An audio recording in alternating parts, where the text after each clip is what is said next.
Welcome to all my dear students. आप सभी का स्वागत है एक बार फिर से आपके अपने YouTube channel Kota's coaching academy में। डियर फ्रेंड्स, मैं पाठक सर आप सभी को अभिनंदन करता हूं, आपका स्वागत करता हूं एक बार फिर से हमारी क्लास देखने के लिए। और डियर स्टूडेंट्स, आज का जो टॉपिक है हमारा वो एक्स वाई के लिए है।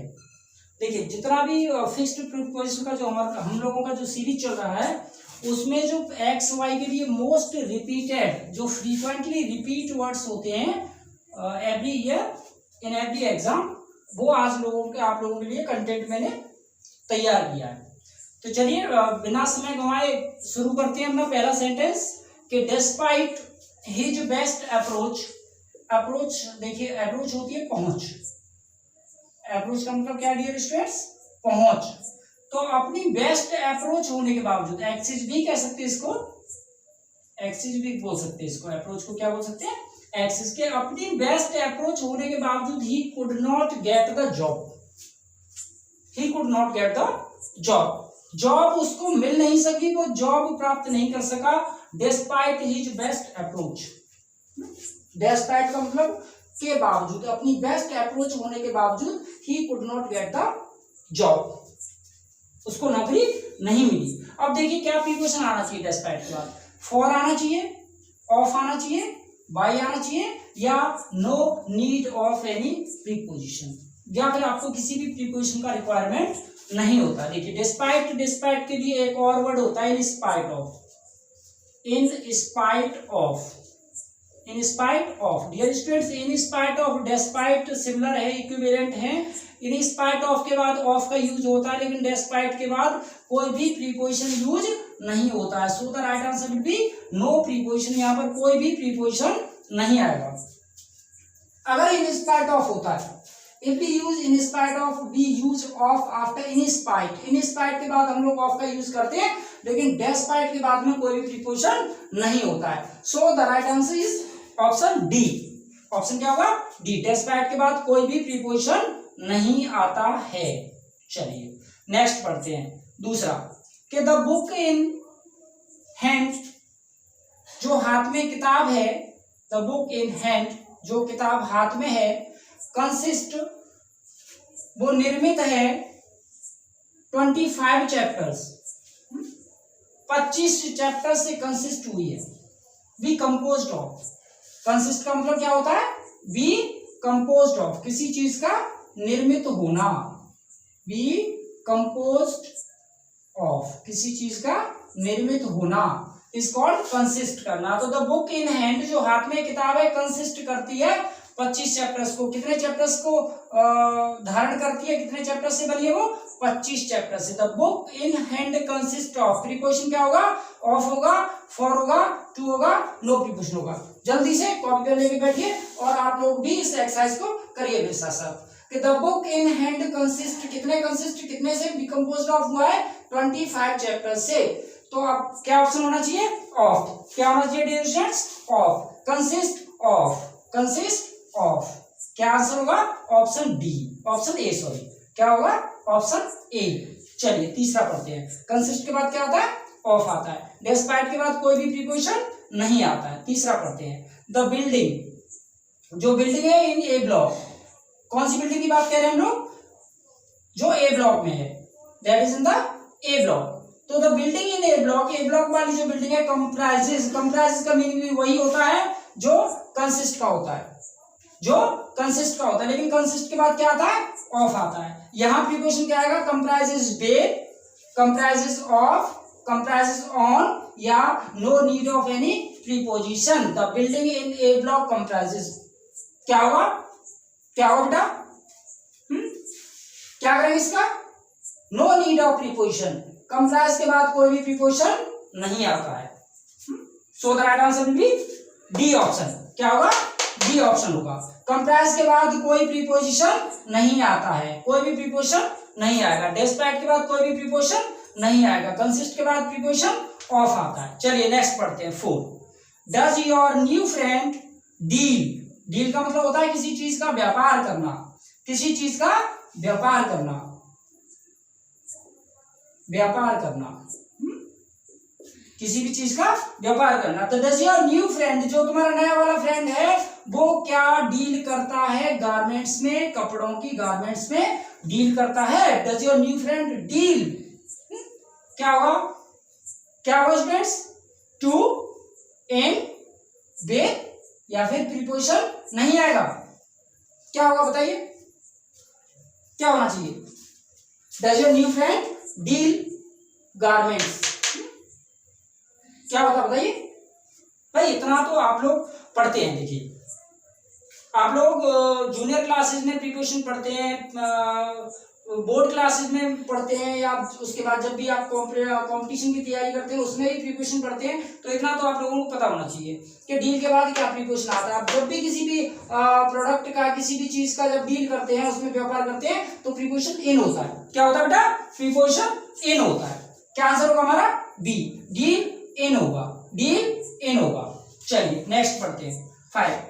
आई विल प्रीफर, प्रीफर का मतलब होता है ज्यादा पसंद करना किसी भी चीज को, तो आई will prefer going on foot, क्या चीज प्रीफर करूंगा मैं, आई will prefer going on foot, मैं तो पैदल चलना, पैदल जाना पसंद करूंगा, हायरिंग अ टैक्सी, इसकी अपेक्षा, एक टैक्सी हायर करने की अपेक्षा, I will prefer going on foot. On foot होता है, क्या होता है, ऑन फुट, पैदल चलने को क्या बोलते हैं, ऑन फुट, याद रखिएगा। नेक्स्ट देखिए प्रीपोजिशन क्या आएगा, to, for, in place of, और नो प्रीपोजिशन। बता बेटा जल्दी से। देखिए आप लोग जितना मेमोराइज करते हैं, आप लोग अपनी पूरी जो कैपेसिटी है उसको लगाइए, पूरा मेमोराइज करिए, स्कैन करिए अपना पूरा दिमाग, और स्कैन करने के बाद आप लोग देखिए कि क्या आना चाहिए। कभी कोई रूल पढ़ा हो that is related to prefer और प्रीफरेबल, जो कि प्रीफर और प्रीफरेबल से रिलेट करता हो, ऐसा कोई नियम पढ़ा है, प्रीपोजिशन टू का प्रयोग होगा। क्या आएगा, प्रीपोजिशन टू। प्रीफर प्रीफरेबल आने पर, जूनियर, सीनियर, प्रायर, इंफीरियर आने पर प्रीपोजिशन टू का यूज होता है। So the right answer will be option A, I will prefer going on foot to hiring a taxi. भाई टैक्सी हायर करने की अपेक्षा I will prefer going on foot, मैं तो पैदल जाना ज्यादा पसंद करूंगा। नेक्स्ट पढ़ते देखिए कि आई हैव नॉट सीन हिम, मैंने उसको नहीं देखा, आई हैव नॉट सीन हिम, मैंने उसको नहीं देखा, ही लेफ्ट, वो चला गया। अब for he left, for he left, since he left, after he left, और नो प्रीपोजिशन, क्या होगा बेटा बताओ, क्या होना चाहिए। भाई मैंने उसको नहीं देखा, ही लेफ्ट, वो गया है, तब से मैंने उसको नहीं देखा है, तो आफ्टर होना चाहिए, सिंस होना चाहिए, फॉर होना चाहिए, या फिर प्रीपोजिशन नहीं आएगा। क्या होना चाहिए बताओ, क्या होना चाहिए। भाई सिंपल सी बात है, अगर हम पास्ट में कोई इवेंट करते हैं, अगर हम पास्ट में कोई भी घटना घटित होती है और उसके बाद आफ्टर द इवेंट, उस घटना के बाद से अगर कोई वर्क हुआ या कोई वर्क नहीं हुआ या होता रहा, अगर होता रहा तो हैज बीन हैव बीन में बनता है, अगर नहीं हुआ तो हैज हैव में बनता है। लेकिन यहाँ वर्क नहीं हुआ, आई हैव नॉट सीन हिम, मैं उसको नहीं देखा, भाई इस घटना के बाद से नहीं देखा, ही लेफ्ट, जब से वो चला गया तब से नहीं देखा उसको, तो तब से नहीं देखा, तो तब से की अंग्रेजी क्या होती है बेटा, सिंस होती है। क्या आएगा, सिंस आएगा, क्या आएगा, since. The right answer be होगा, सिंस आएगा। I have not seen him since he left, अगर पास्ट में कोई इवेंट घटित हुआ, ये पास्ट में चला गया था और उसके बाद से आई हैव नॉट सीन हिम, तो के बाद से के लिए क्या आता है, सिंस आता है। चलिए नेक्स्ट पढ़ते हैं 8 कि be should not show antipathy, be should not have show antipathy, have लगा लें यहाँ कि be should not have show antipathy. भाई हमें इतना एंटीपैथी नहीं रखनी चाहिए, हमें इतना द्वेष भावना नहीं रखनी चाहिए। वी शुड हैव सिंपैथी, हमें सहानुभूति रखनी चाहिए किसके प्रति, एनिमल्स के प्रति। We should not have so antipathy, भाई इतना क्रूरता, इतना क्रुएल्टी, इतना ज्यादा टर्बुलेंस मत रखो, इतनी ज्यादा एंटीपैथी मत रखो, इतना ज्यादा जेलसी मत रखो, किसके प्रति, एनिमल्स के प्रति। एनिमल्स के प्रति क्या होगा भैया, we should not have so antipathy, अगर आप किसी के लिए एंटीपैथी रखते हैं या सिंपैथी रखते हैं तो प्रीपोजिशन होता है टू। राइट आंसर क्या होगा, option C, we should not have so antipathy to animals. भाई जानवरों के प्रति इतनी ज्यादा एंटीपैथी हमें नहीं रखनी चाहिए। चलिए 9th पढ़ते हैं। कि India is endowed, India is endowed. Endowed का मतलब होता है परिपूर्ण होना, परिपूर्ण होना, किसी चीज से संपन्न होना, किसी चीज का भंडार होना, किसी चीज का भंडार होने को बोलते हैं एंडो, एंडो। तो इंडिया इज एंडोड, भारत परिपूर्ण है, इंडिया परिपूर्ण है किस चीज से? वेस्ट नेचुरल रिसोर्सेज, बड़े बड़े प्राकृतिक रिसोर्सेज, संसाधनों से इंडिया इज एंडोड। क्या है, क्या होना चाहिए बताइए? एंडोड विद होगा, एंडोड बाई होगा, एंडोड टू होगा, या नो प्रीपोजिशन, कोई प्रीपोजिशन ही नहीं आएगा। चलिए क्या होगा? इंडिया इज एंडोड विद होगा। क्या होगा? विद होगा। अगर कोई चीज किसी से भरी पड़ी है, किसी चीज से परिपूर्ण है, तो एंडोड विद का यूज होता है। क्या होता है बेटा? एंडोड विद का यूज होता है। चलिए नेक्स्ट पढ़ते हैं 10वां कि ऑल माय डियर फ्रेंड्स, मेरे सभी डियर फ्रेंड्स ने कॉन्ग्रेचुलेटेड मी, भाई मुझे कॉन्ग्रेचुलेट किया, मेरा अभिनंदन किया, आभार व्यक्त किया मेरा, किस चीज पर मुझे धन्यवाद दिया गया? मेरी सक्सेस पर। देखिए अब इस कॉन्ग्रेचुलेशन में होता क्या, देखिए बहुत बार, मेनी टाइम्स और मेनी स्टूडेंट्स बहुत बार कंफ्यूजन होता है कि सर कॉन्ग्रेचुलेशन के बाद फॉर आएगा या ऑन आएगा। तो dear students, one thing I would like to share with you कि कॉन्ग्रेचुलेशन के बाद में ऑन आता है। क्या आता है?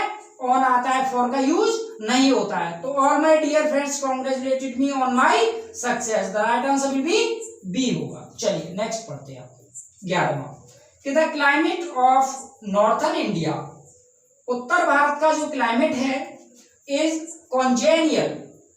कॉन्जेनियल क्या होता है? अनुकूल। कॉन्जेनियल का मीनिंग क्या होता है? अनुकूल होना।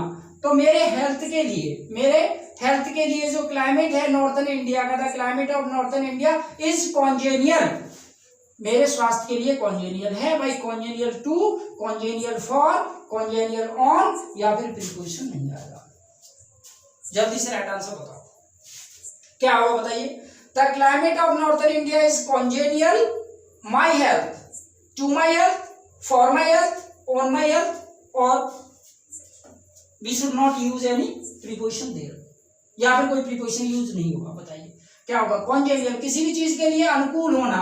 अनुकूल होने के लिए क्या होता है बेटा? टू का यूज करेंगे। किसका? टू का यूज करेंगे। किसी चीज का आदि होना है तब भी हम क्या लगाते हैं? टू का यूज करते हैं। एक्स्टम्ड में क्या लगाते हैं? टू लगाते हैं। एक्स्टम्ड दिया होता है तब भी क्या लगाते हैं? हम टू लगाते हैं। एक्स्टम्ड टू, एक्स्टम्ड टू का यूज होता है। चलिए नेक्स्ट पढ़ते हैं, आंसर क्या होगा हमारा? A, the climate of northern India is congenial. Congenial अनुकूल होना, और अनुकूल होने के लिए क्या आएगा? टू का यूज करेंगे। किसका यूज करेंगे? टू का यूज करेंगे। नेक्स्ट सेंटेंस पढ़ते हैं 12। When I reached at the meeting, जब मैं मीटिंग में पहुंचा, when I reached at the meeting, जब मैं मीटिंग में पहुंचा, आई सॉ, मैंने देखा, the hall was thronged. Throng का मतलब होता है भरा हुआ। थ्रॉन्ग का मतलब क्या होता है? भरा हुआ, भरा हुआ। क्राउडेड भी बोल सकते हैं। थ्रॉन्ग की जगह क्या बोल सकते हैं आप इसको? क्राउडेड। क्राउडेड शब्द का यूज हो सकता है यहाँ कि I, when I reached at the meeting, I saw the hall was thronged. Hall जो भरा हुआ था, थ्रॉन्ग्ड था लोगों से। तो thronged by people, thronged with people, thronged to people, या फिर कोई प्रीपोजिशन नहीं आएगा। बताओ जल्दी से, जल्दी जल्दी गैस करो, जल्दी जल्दी अंदाजा लगाओ क्या आएगा। कोई when I reached at the meeting, जब मैं मीटिंग में पहुंचा तो आई सॉ, मैंने देखा था कि द हॉल वाज थ्रॉन्ग्ड, ये हॉल तो पूरा भरा हुआ था विद पीपल। क्या आएगा बेटा? With people. थ्रॉन्ग के बाद विद का यूज होता है। राइट आंसर क्या हो जाएगा? बी हो जाएगा। चलिए 13 पढ़ते हैं कि हिज नेचर, उसका स्वभाव, इज कॉन्ट्रेरी। कॉन्ट्रेरी होता है अपोजिट। कॉन्ट्रेरी क्या होता है? अपोजिट, किसी के अपोजिट होना, विपरीत होना, एडवर्स होना। एडवर्स का मतलब भी विपरीत होना, प्रतिकूल होना, और कॉन्ट्रेरी का मतलब विपरीत होना, अपोजिट का मतलब विपरीत होना। तो उसका जो नेचर है, हिज नेचर इज कॉन्ट्रेरी, वो विपरीत है हिज फादर, अपने पिता के विपरीत है उसका स्वभाव, हिज नेचर इज कॉन्ट्रेरी। अब कॉन्ट्रेरी टू होता है, कॉन्ट्रेरी विद होता है, कॉन्ट्रेरी फॉर होता है, या फिर कोई प्रीपोजिशन नहीं आता है। चलिए फटाफट से गैस करो कि his nature is contrary to का यूज होगा। क्या होगा बेटा? टू का यूज। राइट आंसर क्या होगा? A option. 14 पढ़ते हैं, देखिए 14। आई फाउंड हिम एडिक्टेड। एडिक्टेड होता है किसी चीज का आदी, किसी चीज का आदी, किसी चीज का अभ्यस्त होना, किसी चीज में लगे रहना। आई फाउंड हिम एडिक्टेड, मैंने उसको एडिक्टेड पाया, मैंने उसको आदी पाया किस चीज का? एल्कोहल का। किसका? एल्कोहल का। एडिक्टेड के बाद क्या आता है बेटा? टू आता है, एडिक्टेड फॉर होता है, एडिक्टेड बाय होता है, या फिर कोई प्रीपोजिशन नहीं आता है। तो एडिक्टेड के बाद आता है प्रीपोजिशन टू। क्या होगा? Addicted to, addicted to. I found him addicted to alcohol. चलिए एक बार दोबारा से फटाफट से रिवाइज करवाते हैं कि डेस्पाइट के बाद कोई प्रीपोजिशन नहीं आता है, कंसिस्ट के बाद प्रीपोजिशन ऑफ आता है। कंसिस्ट का मतलब होता है किसी चीज से निर्मित होना, किसी चीज से बनना। The building in A block comprise, comprise का मतलब भी वही होता है किसी चीज से निर्मित होना, बी कंपोज्ड ऑफ, लेकिन इसके बाद कोई प्रीपोजिशन नहीं आता है। डज योर फ्रेंड डील, किसी भी चीज का व्यापार करने के लिए प्रीपोजिशन इन का यूज करना होता है। आई विल प्रीफर, प्रीफर और प्रीफरेबल वर्ड आने पर जो प्रीपोजिशन आता है वो टू आता है। I have not seen him, अगर कोई एक पास्ट में इवेंट हुआ और उसके बाद से कोई इवेंट नहीं हो पाया है तो उस घटना को दिखाने के लिए सिंस का यूज करते हैं, जिसका हिंदी मीनिंग होता है के बाद से, के बाद से, यानी इस घटना के बाद से। ही लेफ्ट, जब से वो गया है। I have not seen him. चलिए नेक्स्ट क्या था कि we should not have sympathy antipathy. अगर हम किसी के प्रति सहानुभूति रखते हैं, किसी के प्रति सिंपैथी या एंटीपैथी जो भी दुर्व्यवहार रखते हैं, तो उसमें प्रीपोजिशन टू का यूज करते हैं। Next, India is endowed. Endowed का मतलब किसी चीज से संपन्न होना, उस चीज का भंडार होना, परिपूर्ण होना, जिसके बाद प्रीपोजिशन विद आता है। All my dear friends congratulated, congratulate करने के लिए जिस भी चीज के लिए आप कॉन्ग्रेचुलेट करते हैं प्रीपोजिशन ऑन होता है। नेक्स्ट था the climate of northern India is congenial. कॉन्जेनियल का मतलब होता है किसी के अनुकूल होना, जिसके बाद प्रीपोजिशन टू आता है। When I reached at the meeting I saw the hall was thronged with. किसी भी चीज से भरे होने को थ्रॉन्ग्ड बोलते हैं, क्राउडेड होने को थ्रॉन्ग्ड बोलते हैं, जिसके बाद प्रीपोजिशन विद आता है। His nature is contrary. Contrary का मतलब होता है जस्ट अपोजिट, उसके ठीक उल्टा, तो उसके बाद प्रीपोजिशन टू आता है। और लास्ट था हमारा क्या? आई फाउंड हिम एडिक्टेड। एडिक्टेड का मतलब किसी चीज का आदी, और उसके बाद प्रीपोजिशन टू आता है जिस भी चीज का आदी होता है। तो dear students, once again as usual हर बार की तरह कैसा था कंटेंट? अगर आप लोगों को अच्छा लगा वीडियो को लाइक करें, वीडियो को शेयर करें, और अगर इस कंटेंट में आप लोगों को लगता है कि कोई भी क्वेरीज, कोई भी एक्सपेक्टेशंस या कंटेंट को और बेहतर बनाया जा सकता है, तो कमेंट बॉक्स में जाकर मुझे कमेंट करें। हम लोग एप्रिशिएट करते हैं आपके जितने भी कमेंट्स होते हैं, आपके एक्सपेक्टेशंस होते हैं, हम लोग एप्रिशिएट करते हैं। हम लोग उम्मीद करते हैं कि आप लोगों के लिए जो नवंबर में परीक्षा होने वाली है, आप लोगों का जो एग्जाम होने वाला है, आप उसमें से 10 on 10 मार्क्स लेकर आए, आप उस परीक्षा को क्रैक करें, और जो भी selection you are desires of, आप सोच रहे हैं, आप उसके लिए इच्छुक हैं, उसको प्राप्त करें। तो आज का जो 14 फ्रीक्वेंटली रिपीटेड फिक्स्ड प्रीपोजिशन था, आई होप कि आप लोगों को वीडियो काफी इफेक्टिव था, अच्छा लगा होगा। अगर वीडियो अच्छा लगा है तो चैनल को सब्सक्राइब करें और बेल आइकन प्रेस करें, जिससे कि आने वाले जितने भी क्लासेस होंगे हमारे, वो आपको टाइमली मिलते रहें। Thank you.